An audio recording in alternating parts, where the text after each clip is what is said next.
Halo adik-adik, di sini kakak akan mengajarkan kalian etika batuk dan bersin yang baik dan benar.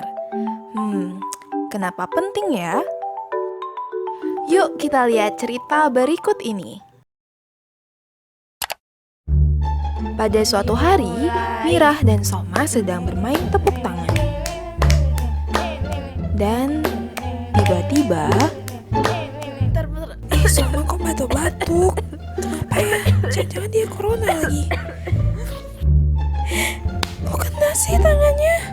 Aduh, gimana kalau aku kena corona nih? Kalian gak mau kan orang di sekitar kalian kena virus? Jadi, yuk kita belajar etika batuk dan bersin yang baik dan benar. Skuy! Bagaimana sih etika batuk dan bersin yang benar? Apakah seperti ini? Atau seperti ini? Seperti ini? Atau seperti ini? Semuanya salah ya adik-adik. Yuk ikuti langkah yang benar. Yang pertama, ketika batuk dan bersin gunakanlah tisu. Jangan menggunakan tangan ya, supaya virus atau bakterinya tidak menempel pada tangan kalian. Lipatlah tisu yang kalian gunakan dan jangan buang sembarangan ya.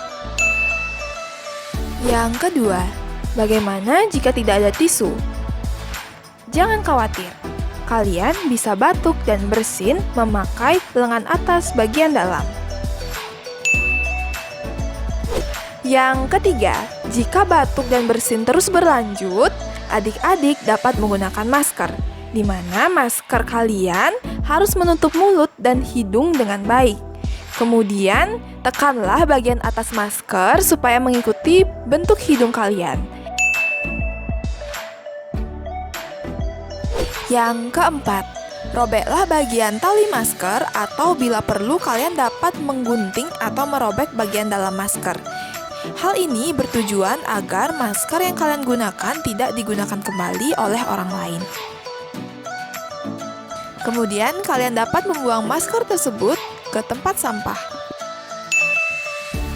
Yang kelima, setelah membuang masker, jangan lupa ya mencuci tangan dengan sabun dan air mengalir dengan 6 langkah mencuci tangan menurut WHO.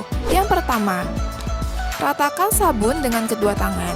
Kemudian gosokkan punggung tangan dan sela-sela jari secara bergantian. Lalu gosok jari-jari bagian dalam. Gosok telapak tangan dengan posisi jari mengaitkan atau mengunci. Gosok ibu jari secara berputar dalam genggaman tangan dan lakukan pada kedua tangan. Setelah itu, gosokkan ujung jari pada telapak tangan secara berputar dan lakukanlah pada kedua tangan. Dan yang terakhir, jangan lupa bilas tangan kalian dan keringkan dengan tisu. Jika tidak ada air mengalir dan sabun, kalian dapat menggunakan hand sanitizer. Caranya masih sama, tetapi lakukan dengan lebih singkat ya, dalam 20 detik. Hal ini bertujuan agar tangan kalian tetap bersih dan steril. Sekian ya etika batuk dan bersin yang baik dan benar. Jangan lupa terapkan untuk diri sendiri dan orang lain. Yuk lakukan pencegahan virus corona.